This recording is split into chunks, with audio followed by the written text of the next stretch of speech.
cancer? Because I thought everyone's, there's always like a race for the cure and fight for the cure, and that's what we're trying to find. So what do you mean we can cure it?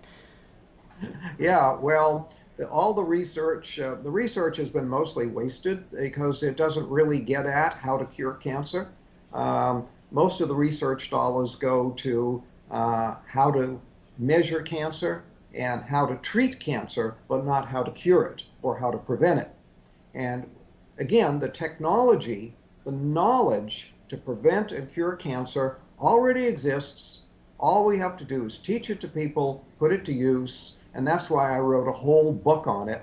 My book, Never Fear Cancer Again, because you don't need to fear cancer. Never fear cancer again because we know how to prevent it, we know how to cure it.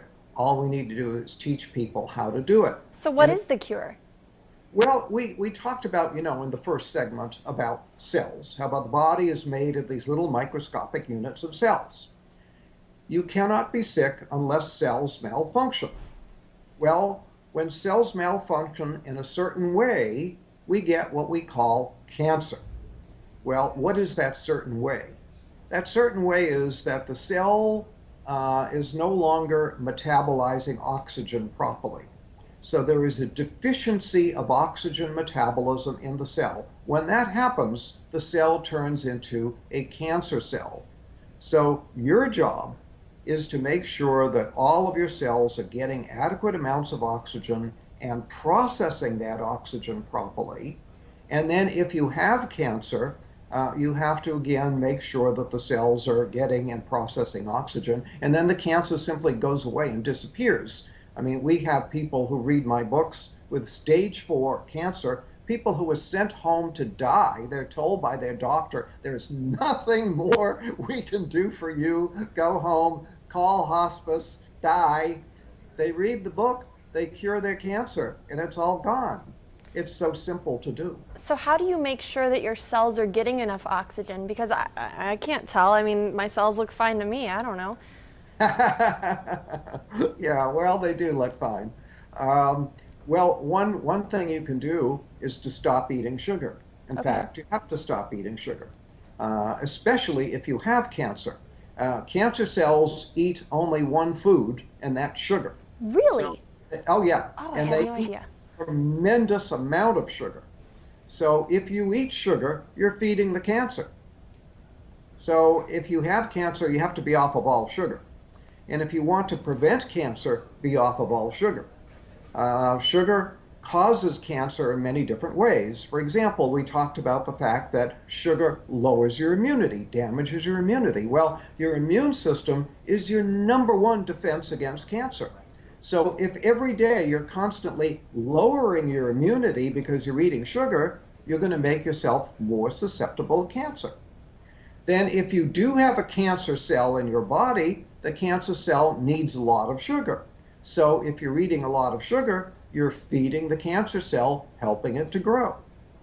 Then if you're eating a lot of sugar, what happens is the body declares an emergency. When you increase the sugar content of the blood, the body declares an emergency and shoots a lot of insulin into the blood. The insulin tells the cells to suck up sugar.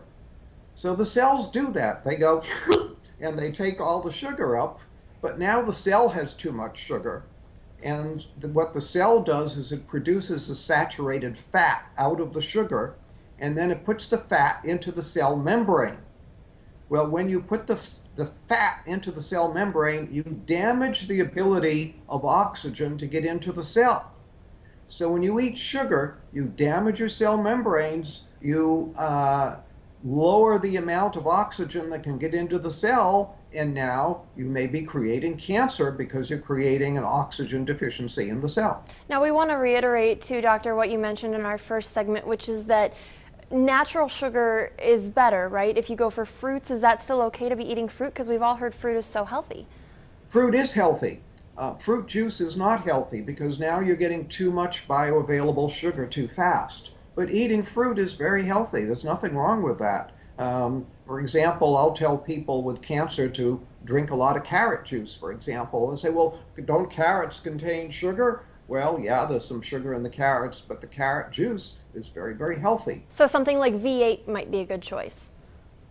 No, not a good No? choice because you're basically dealing with a lot of vegetables that are probably are very moldy and very old and just not healthy. So you're taking a lot of unhealthy stuff and making an unhealthy drink out of it. Wow. I thought V8 was the healthiest drink you could go to. Now, we only have a couple minutes left, but we want to talk about your other book, which is actually dealing entirely with weight loss. And this is something else you say, that people can lose weight for good and not do it through dieting, right? Absolutely, you shouldn't diet. Dieting is very bad for you, especially yo-yo dieting. Lowers your immunity and can actually damage your heart, do a lot of problems.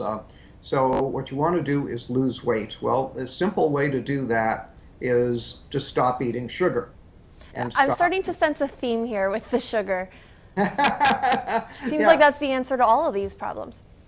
sugar is a key. In fact, I talked once with a researcher at Harvard Medical School, and I said, do you think there's such a thing as a key to disease? And he said, well, probably not. But he said, if there was such a thing as one single key to disease, that key would be insulin. And when you eat sugar, you make your insulin go up. When your insulin goes up, you throw your body into chaos. All your hormones are in chaos. Everything's in chaos. So sugar is very key, and not eating sugar is very key to making yourself healthy. And when you eat sugar, you make your insulin go up. Well, when you make your insulin go up, what happens is that gives a signal to the cells to not get rid of any fat. In fact, it tells cells to store fat. So when insulin goes up, cells will store fat. So as long as you keep your insulin high, the cells will store fat. So you can't lose weight that way. The only way to lose weight is to stop telling the cells to store fat, because the body manages this. The body manages everything. It manages your blood pressure, manages your temperature, manages your blood sugar. The body manages everything. It manages the amount of fat in your body as well. But it has a switch that controls it. It's like a thermostat. When you have too little fat, it'll say store fat. When you have too much fat, it'll say burn fat. So burn fat, store fat. You keep the fat in the body normal. When you eat sugar, you make the insulin go up. The insulin turns on a switch that says store fat. Gotcha. And as long as that switch is in the on position, I have people that come to me and they say, I eat like a bird and I'm still gaining weight. But they're eating the wrong things, maybe. That's right. That switch that says store fat is still on. So even though they're not eating many calories, they're still storing fat. Gotcha. I wish we could sit here and talk about this all day. Unfortunately, we are out of time. But if you're interested in any of these books, just check out the website. The title of the main book that we're talking about is Never Be Sick Again. And give us the website real quick, Doctor. It's beyondhealth.com. Beyondhealth.com. And we'll have that for you again.